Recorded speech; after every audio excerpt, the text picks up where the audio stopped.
Notre rôle change en Afrique, mais c'est ce que nous avons voulu. Notre rôle change en Afrique, mais c'est ce que nous avons voulu. Accrochez-vous parce que Emmanuel Macron, ce monsieur-là, dit que la France décide de volontairement quitter l'Afrique ces dernières années. Donc le départ de la France de l'Afrique, la perte d'influence de la France en Afrique relève de la volonté de la France.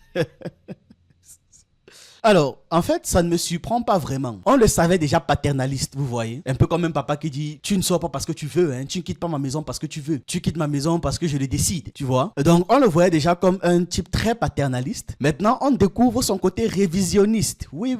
Un gars qui falsifie l'histoire. L'histoire récente même. Alors qu'on a encore tous les archives. On a encore absolument tout. Ces extraits de discours, ses missives, ses missions, les témoignages de ceux qu'il a lui-même missionnés. On a absolument tout. Mais malgré tout, il est révisionniste. Notre rôle change en Afrique, mais c'est ce que nous avons voulu. Notre rôle change en Afrique, mais c'est ce que nous avons voulu. On a vu comment la France a volontairement décidé de quitter le Niger, n'est-ce pas? On a vu comment les relations entre le Niger et la France se sont volontairement dégradées. En tout cas, on va revenir sur cette déclaration du président Emmanuel Macron. Nous apprenons en Afrique la libération de 4 Français qui avaient été accusés d'espionnage au Burkina Faso grâce à une médiation entre le Burkina Faso et le Maroc. 4 ressortissants français accusés d'espionnage et détenus au Burkina Faso depuis décembre 2023 ont été libérés le 19 décembre 2024 grâce à une médiation menée par le Maroc, et cette information a été annoncée par le ministère des Affaires étrangères marocain. Selon le ministre, cet acte humanitaire entre guillemets a été rendu possible grâce aux excellentes relations entre le Maroc et le Burkina Faso, ainsi qu'entre leurs dirigeants respectifs, le roi Mohamed VI et le président du Burkina Faso Ibrahim Traoré. La confirmation de l'information a également été relayée par la Direction générale du renseignement extérieur français, la DGSE, tandis que l'Élysée de son côté a indiqué qu'Emmanuel Macron avait exprimé ses remerciements au roi du Maroc lors d'un entretien téléphonique. Vous avez suivi ce que je viens de dire. Il a exprimé ses remerciements au roi du Maroc, pas à Ibrahim Traoré, au roi du Maroc. Les 4 Français qualifiés de fonctionnaires par la presse française avaient été arrêtés à Ouagadougou le 1er décembre 2023. Jusqu'à leur libération, la France avait maintenu un silence très prudent sur leur sort, tandis que les négociations entre Paris et Ouagadougou étaient restées au point mort pendant plusieurs mois. La libération intervient dans un contexte de relations particulièrement tendu entre la France et le Burkina Faso. On le connaît tous. Entre les différentes tentatives d'annexion, de déstabilisation, de destruction, l'armement des terreaux, leur participation dans plein de trucs contre le pays, on le sait, les tensions sont très fortes. Le président burkinabé d'ailleurs, Traoré, accuse régulièrement Paris de conspirer contre son pays en s'appuyant et avec pour principal partenaire les États membres de la CEDEAO qui font quand même un gros pourtour du pays. Cette détérioration des relations s'est illustrée par plusieurs événements marquants. Les arrestations en août dernier d'un ancien légionnaire français accusé d'espionnage, le refus des autorités burkinabées d'accorder des visas à des diplomates français en septembre et l'expulsion de plusieurs représentants français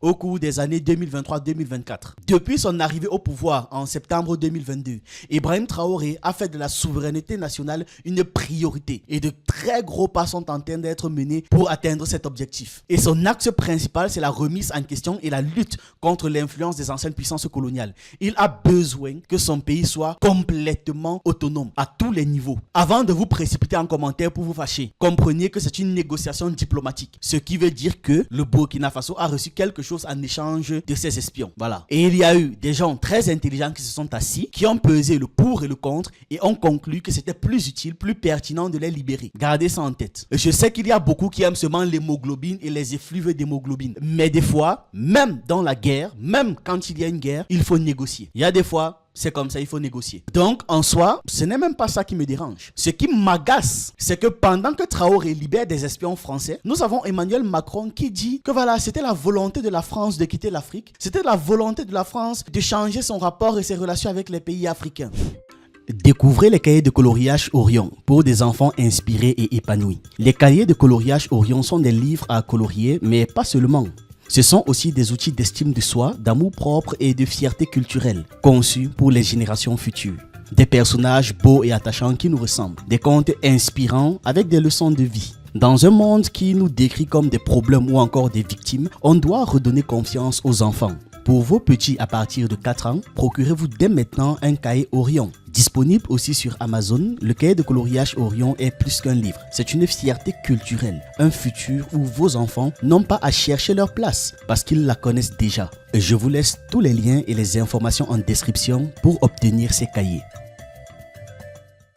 Et donc, Kémy Séba partage cette publication. Une chose est certaine, son arrogance, parlant d'Emmanuel Macron, son arrogance, son paternalisme néocolonial décomplexé, son mépris de classe ont constitué des catalyseurs pour notre lutte de décolonisation. Et ce n'est que le début. Macron essaie de nous expliquer que c'est parce qu'il a voulu que la France s'est fait dégager de partout en Afrique. Pas sûr que ça plaide en sa faveur. Écoutons Emmanuel Macron. Ce ne sont pas mes propos, ce sont les siens. Vous savez quoi, je vais même agrandir l'image. Notre rôle change en Afrique, mais c'est ce que nous avons voulu.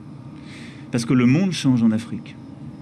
Parce que les opinions publiques changent, parce que les gouvernements changent, et parce que nous avons décidé de manière souveraine, en février 2023, après plusieurs années de changements progressifs, eh bien de rebâtir un partenariat qui repose sur des partenaires respectés qui doivent expliquer leurs besoins, les formuler, et vis-à-vis desquels nous devons aider à la formation, aider à l'équipement, aider en renseignement, aider pour des opérations spécifiques, mais changer de la logique qui était la nôtre dans trop de pays, de bases installées, pléthoriques, permanentes, qui nourrissaient des ambiguïtés, on le sait, quand la vie politique a changé, et qui ne conduisaient plus à une relation partenariale mature parce qu'elle ne reposait plus sur l'expression d'un besoin clair, identifié. Et donc c'est la force de nos armées de penser cela et de revenir sur des habitudes prises. Je veux remercier le ministre pour tout le travail qui a été fait en la matière et remercier le SEMA. Vous faites bien, mon général. Et je sais la détermination et le courage qu'il faut pour parfois bousculer ces habitudes prises. Le gars a fait ce discours à Djibouti devant les troupes françaises stationnées là-bas. Je ne suis vraiment pas sûr que ça les aide. Et vous entendez, j'entends mais je ne comprends rien. C'est-à-dire, il utilise beaucoup de mots inutiles, beaucoup de mots creux, beaucoup de mots vides ou vidés. Très bizarre ce truc. Après avoir fini à Mayotte, il est parti à Djibouti. Et c'est à Djibouti, dans une des bases militaires françaises à Djibouti, qu'il a fait ce discours. Je ne sais vraiment pas si ça va l'aider. Je ne sais vraiment pas comment est-ce que ces gars vont prendre ça. Mais sincèrement, dire que la France a voulu, c'est un mensonge, c'est du révisionnisme. On a bien vu comment c'était la volonté de la France partout, au Mali, au Burkina Faso, au Niger. On a vu comment est-ce que la France a décidé de s'en aller, en préparant la guerre contre ces mêmes pays-là qu'ils ont décidé de laisser. On a vu comment la France voulait se retirer en mobilisant 2000 soldats en Côte d'Ivoire pour attaquer le Niger. On a vu comment c'est la volonté de la France. On a vu comment la France a mobilisé toute la CEDEAO pour détruire le Mali et j'en passe. On voit tous les jours à quel point la France décide de s'en aller suivant les conjonctures, n'est-ce pas? Quand on veut se foutre de nos gueules. Et puis, avec ce genre de discours, vous verrez dans l'histoire que les gens vont dire que oui, ils ont décidé de partir. On va les enseigner ça dans les écoles. Comme ils disent aujourd'hui qu'ils ont décidé d'arrêter l'esclavage et décidé d'arrêter la colonisation, n'est-ce pas? Voilà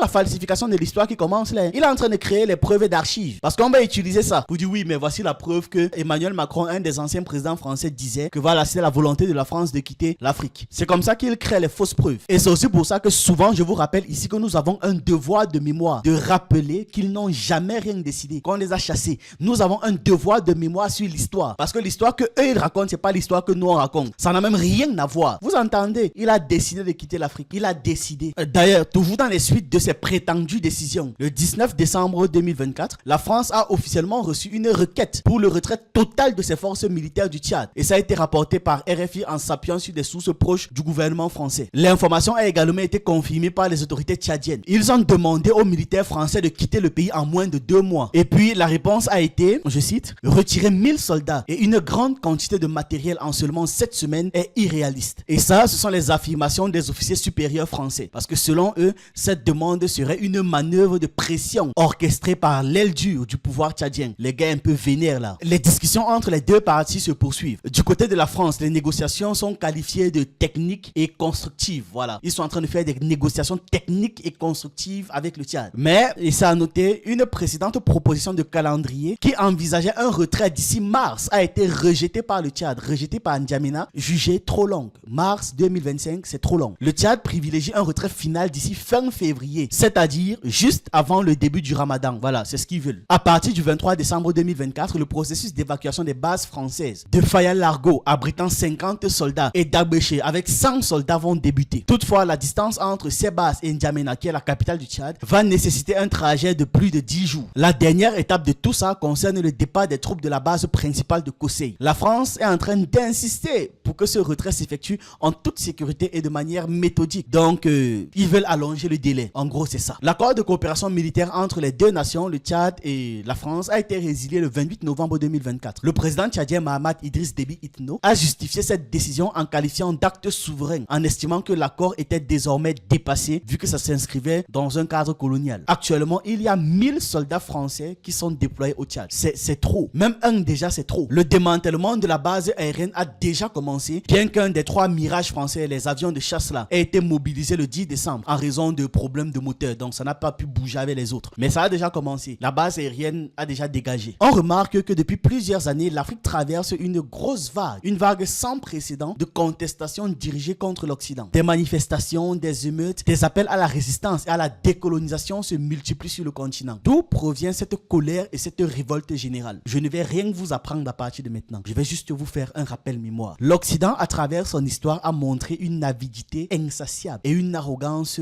indécente en Afrique. Oui, je cherche mes mots. Et en cherchant mes mots, je cherche les mots les plus soft. Pendant des siècles, l'Occident a laissé derrière lui en Afrique un héritage de souffrance et de destruction. Des chaînes de l'esclavage, des armes de la colonisation, des stratagèmes de néocolonisation, etc., etc. Ce passé a réduit le continent à un état de dépendance et de vulnérabilité inouïe. Je ne sais même pas si c'est déjà vu dans l'histoire de l'humanité. Aujourd'hui, de nombreux Africains refusent de rester des victimes silencieuses face à cet impérialisme qui continue. Et donc, dénoncent les abus historiques et exigent une justice, de la réparation pour tous les peuples, tous les terres et tous les ancêtres. Le poids du colonialisme constitue encore aujourd'hui une charge lourde, une charge indécemment lourde. L'Afrique souffre des séquelles de la domination européenne, marquée par l'exploitation des ressources naturelles et l'imposition des langues, des religions, des cultures, des systèmes politiques étrangers et j'en passe. Et à ce niveau, au niveau des religions, ce n'est pas que les religions européennes qui sont venues s'implanter en Afrique, mais aussi les religions du Moyen-Orient. Tous ces siècles de domination ont engendré des frontières artificielles. Des États très fragiles, ce ne sont même pas des États, instables à souhait, qui ont une dépendance économique accrue envers l'Occident. Une dépendance vitale même envers l'Occident. Les multinationales occidentales continuent de tirer des profits des ressources locales sans que les populations africaines ne bénéficient de quoi que ce soit. En dehors de ça, les politiques économiques imposées par le FMI ou encore la Banque mondiale aggravent les inégalités et la pauvreté, tandis que l'ingérence occidentale maintient des régimes autoritaires et favorise la montée des conflits régionaux et des milices armées. Face donc à toutes ces injustices, un mouvement de résistance s'amplifie. De nombreux Africains en quête de souveraineté et de dignité appellent à une véritable décolonisation. L'Alliance des États du Sahel est un exemple marquant de ce que je suis en train de dire. Les jeunes Africains, en particulier, se servent des réseaux sociaux pour donner un élan au combat. Cette révolte complexe, profonde, enracinée dans le passé colonial, l'exploitation économique et la manipulation politique expriment un besoin urgent de restaurer la souveraineté africaine. Je répète, besoin urgent et vital. La colonisation occidentale a laissé un très sale héritage en Afrique, marqué par des violences, l'exploitation et la désintégration des structures traditionnelles. On se retrouve là pendant des décennies avec des sociétés africaines qui ont été complètement bouleversées, leurs ressources continuellement pillées et des économies déstructurées. Ce ne sont même pas des économies, c'est du torchon. Les Africains ont enduré l'esclavage, des conditions de travail inhumaines et une domination économique, culturelle systématique. Sur le plan culturel alors, n'en parlons pas. Les langues, les religions, les valeurs étrangères, il y a les gens qui défendent aujourd'hui les plus ultras. Ça a profondément altéré notre identité. Et aujourd'hui encore, pauvreté, inégalité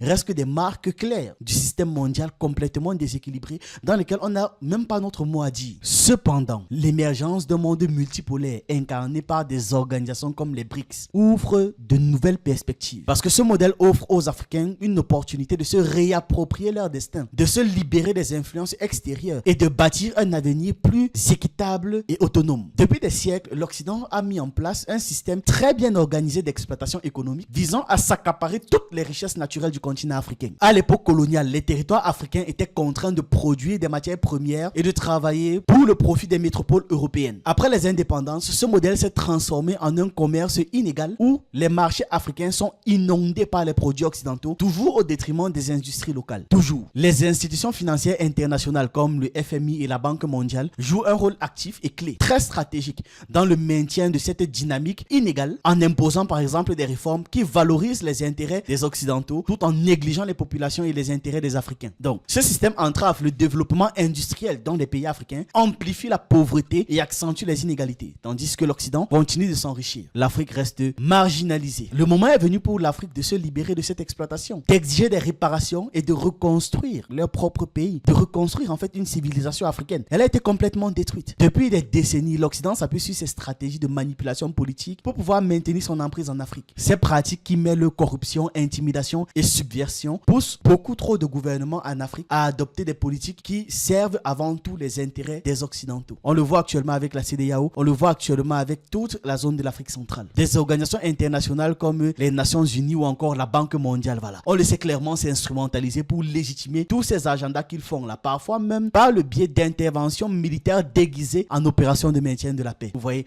le même genre d'opération de maintien de la paix qu'on voulait faire au Niger en 2023. Et les conséquences sont dramatiques. Coups d'État répétés, marginalisation économique des populations et perpétuation des régimes autoritaires favorables à l'Occident. Parce que voilà, tant que ces régimes sont favorables à l'Occident, ce sont de bons régimes. Toutes ces interventions profitent principalement aux entreprises étrangères, tout en aggravant les inégalités et la pauvreté. Et maintenant, avec l'émergence d'un ordre mondial multipolaire, l'Afrique dispose d'une occasion, d'une ouverture historique de mettre fin à ce cycle de domination et de se réapproprier son destin. L'héritage de l'Occident en Afrique est marqué par des siècles de souffrance, de manipulation et de destruction systématique. On a déchiré les communautés en Afrique entière, fait des déclins démographiques. Et ça a eu des conséquences dévastatrices, on est d'accord là-dessus. L'imposition de frontières artificielles. Aujourd'hui, il y a des gens qui se distinguent d'autres à partir des frontières tracées par des étrangers. On a détruit les systèmes politiques en Afrique, on a pillé nos ressources, on a laissé nos populations et nos pays dans une dépendance économique morbide. Après, il y a eu les fausses indépendances où voilà, on a continué encore à déstabiliser l'Afrique de toutes parts et en soutenant des régimes fondamentalement contre leur population et pour l'Occident. Voilà. Les leaders panafricains, les leaders qui travaillaient pour leur peuple, pour leur civilisation, ont été simplement éliminés. Et les séquelles de toute cette histoire sont encore visibles aujourd'hui. Guerre, massacre, famine, pauvreté structurelle et j'en passe. Pourtant, l'Afrique se relève. L'Afrique se relève pour bâtir un avenir autonome et prospère. Les gens ne sont plus dupes. On ne va plus simplement dire quelque chose et les gens vont croire ça sur parole. Non. Malgré les menaces persistantes de l'impérialisme, l'Afrique s'engage aujourd'hui dans une lutte pour sa liberté. Les Africains refusent d'être réduits au silence face aux injustices passées et présentes. Donc tout ça, tout ce que je viens de dire là, tout ce que je viens de vous rappeler, c'est un rappel, vous le saviez déjà, c'est pour dire que ce n'est jamais la volonté de la France, comme prétend Emmanuel Macron, qui pousse la France et l'Occident hors d'Afrique. Ce n'est jamais leur plan. Leur plan, c'est de rester. C'est la volonté des peuples africains de sortir de cette léthargie qui fait en sorte qu'on comprend maintenant ce qui se passe et qu'on donc on les chasse. Et ça, on ne doit jamais l'oublier. Ce mouvement est impulsé par chacun d'entre nous. Voilà ce que j'avais à partager avec vous. Dites-moi ce que vous en pensez en commentaire, vos avis, votre analyse. Et on se retrouve une prochaine fois.